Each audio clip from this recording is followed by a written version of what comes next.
하지만 북미 간의 비핵화 협상이 과연 결과물을 낼 수 있을지, 비핵화 협상의 대전제인 북한의 핵 포기를 실질적으로 이끌어낼 수 있을지, 이렇게 관건이 되는 사항들에 대해서는 그닥 좋은 조짐들이 썩 보이지 않고 있어서 그저 스몰 딜에 그치는 게 아니냐. 그 과정에서 우리나라 안보만 약화되는 건 아니냐 걱정도 있는 게 사실이죠.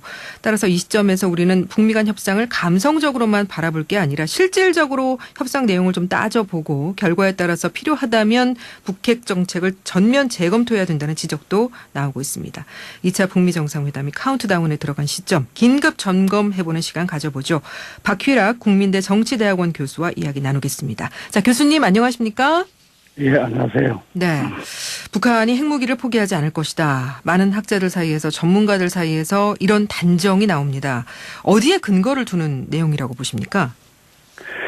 우선 지난해 4월 27일에 판문점 선언을 통해서 한반도의 완전한 비핵화를 얘기했습니다만 네네.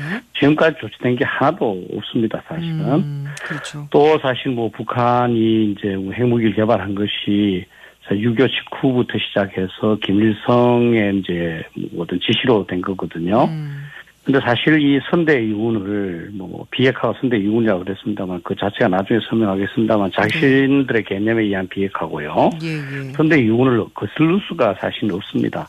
또 최근에 이제 비건이 방문을 해서 2박 3일을 평양에서 협의를 했습니다만 돌아온 내용은 결국 북한하고 비핵화 얘기도 못 꺼내고 북한의 요구 조건만 계속 들었다. 그렇죠. 이렇게 얘기했거든요. 또 이제 미국의 펠로시뿐만 아니라 대부분의 전문가들이 안 할 것 같다. 또 우리 전문가들도 마찬가지고요. 예. 그래서 이건 합리적이라면 지금쯤은 결론 내려야 되지 않느냐. 그래서 저는 이번 베트남 회담에서 확실한 비핵화 로드맵이 나오지 않는다면 이제 우리는 비핵화하지 않는 걸로 결론을 내리고 조치를 해야지 계속 미련을 갖다가는 안보가 더 위태로워질 수 있다 이렇게 생각하고 있습니다. 예. 이제 조금 늦은 어제 보도가 됐습니다만은 노동신문이 지난 13일에 김정은 장군 평화의 새 역사를 쓰다라는 제하의 논평을 싣고서 비핵화 의지를 공식화했는데 이건 어떤 의도라고 읽을 수가 있을까요? 그러니까 그 비핵화라는 게 뭐냐는 거죠, 사실은. 그 조선반도 비핵화라는 것을 영어로 표현하면은 denuclearization on Korean Peninsula 아닙니까, 그죠? 예. 우리 남한이 쓰는 말로 하면 한반도 비핵화고, 예.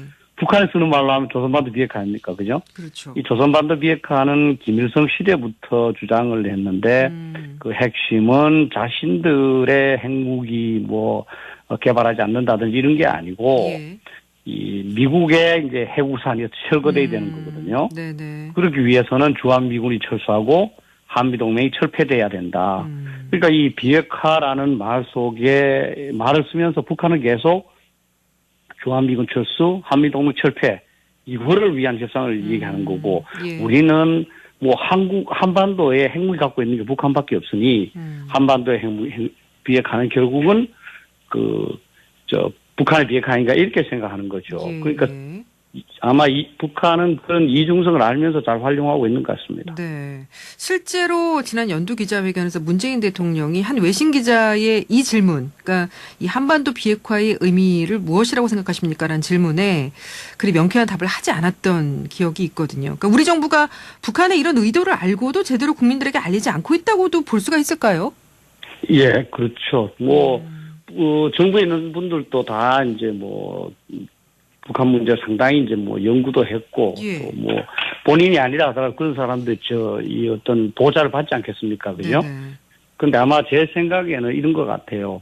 물론 북한이 말하는 언어의 이중성 분명히 있다. 그렇지만 이제 협상을 통해서 계속 북한의 비핵화로 이렇게 유도해 나가는 것이 가능하고 또 바람직하지 않느냐 이렇게 생각하는 것 같아요. 예. 그런데 사실은 북한은 현재 종사하고 있는 사람들 수십 년 동안 이 분야에 이제 협상을 해오고 또 전략을 세운 사람들이거든요. 쉽게 말하면 베테랑이죠. 사실 그래서 우리 현재 조금 연구하다가 또 바깥에서 이제 그 기존 보수적인 대북 정책을 비판하다가 이 정권에 들어가신 분들의 입장에서 그 베테랑들을 상대해서 북한이 생각하는 조선반도 비핵화의 이 범위를 뛰어넘어서 자신들의 핵무기를 폐기하는 데까지 유도하는 거는 사실은 조금 과도한 자신감이 아닌가 이렇게 생각합니다. 예. 네, 그렇다고 해도 지금 보면은 오히려 미국 정부가 우리 정부보다 더 북한에 대해서는 어떤 보수적인 입장에 있기 때문에 조선반도 비핵화라든지 북한의 핵 포기가 전제되지 않는 협상에 응할 가능성은 그래도 낮지 않을까라는 생각도 드는데요. 지금 아마 저는 정부에서 어떤 식으로 지금 뭐 북한의 비핵화를 국민들한테 얘기할까 고민하고 있을 것 같아요. 사실은 뭐 우리 국민들이 전 바라는 것은 그 북한의 핵무기가 없어지는 거 아니겠습니까? 그렇죠. 완전한 비핵화죠. 예, 근데 그거는 뭐 현실적으로 어렵다는 것이 지금 미국을 포함한 대부분 전문가들 얘기니까 우리 정부도 그러면 이제 어느 정도를 국민들한테 이제 만족할 만한 수준으로 이야기할 것이냐. 그렇죠. 예를 들면 뭐 현재 영변에 있는 핵시설 정도를 폐기하는 것만 해도 성공이다. 뭐 결국은 이제 장기적인 어떤 비핵화 과정에서 굉장히 중요한 어떤 그 성과를 이뤘다 이렇게 얘기를 하려고 아마 저는 준비하지 않을까. 영변 핵시설만 폐기하는 것으로. 예. 그러니까 이제 그 목표를 정해놓고 그 계획을 수정해 나가는 것이 아니라 이 그 계획 또는 뭐 성과에 따라서 목표를 조정하는 그런 형태가 한국뿐만 아니라 미국도 되고 그래서 결국은 이제 북한의 핵 보유를 인정하는 그런 결과가 되지 않을까 이렇게 생각하고 그게 저를 포함한 이 좀 우파 지식인들이 걱정하는 부분입니다. 그러니까 우리로서는 영변 핵시설 폐기로는 안 되는 거잖아요. 그러니까 핵 미사일 시설 전면 폐기하고 검증 그리고 비핵화 로드맵 이런 부분들이 다 나와줘야 되는 거죠? 예, 그렇죠. 뭐 영변은 이미 이제 뭐 다시 핵 무기를 다 만들어 버렸으니까 핵물질 그 특히 플루토늄 생산 시설이거든요. 그건 필요도 없고 또 우라늄 농축을 계속하는데 그거는 뭐 다른 데에 이미 시설이 다 있고요. 그렇죠. 그러니까 영변은 쉽게 말하면 뭐 밥은 다 지어놨는데 옛날 솥 없애는 거와 똑같은 거니까. 밥 다 지어놓고 옛날 솥 없애는 격이다. 예. 그 다음에 이제 저는 뭐 항상 그런 얘기합니다. 이제 로드맵을 제시해야 된다. 저는 그걸 극단적으로 뭐 100년이 걸린다면 북한이 100년의 로드맵이라도 제시해라.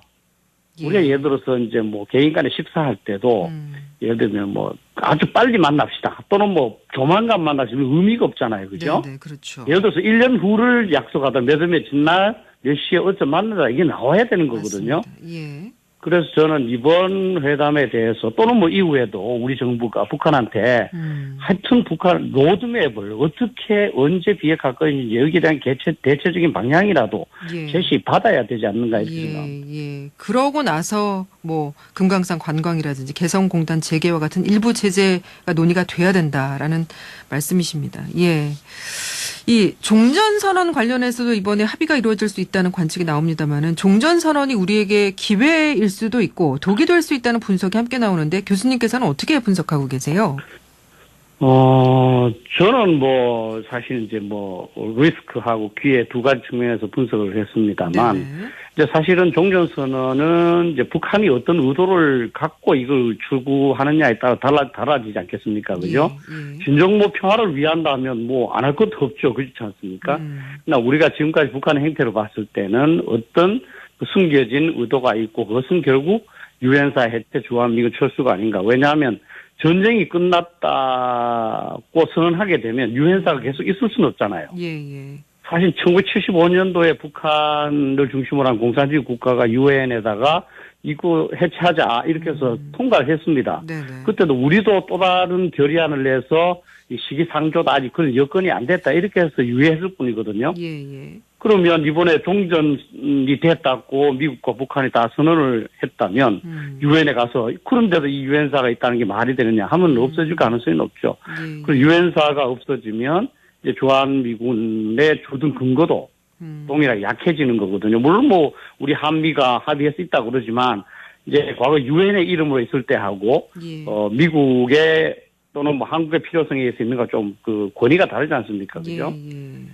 그래서 조금 이제 위험이 크다고 보고 다만 기회라는 것은 지금까지 이제 종전선언만 하면 모든 것이 뭐 잘 되는 것처럼 우리 일부 지식인들이 얘기하지 않습니까? 그런 사람들의 어떤 뭐 입장이랄까, 그걸 약화시키면서 이 봐라 종전선언해도 결국 남북 간 평화는 안 오지 않느냐. 뭐 이런 건 되지 않을까 이렇게 생각합니다. 미국과 북한 사이에서 우리 정부가 발언권이 별로 없다라는 지적도 나오고 있는데 우리가 어떤 역할을 이 시점에서 어떤 식으로 요구를 해야 된다고 보세요?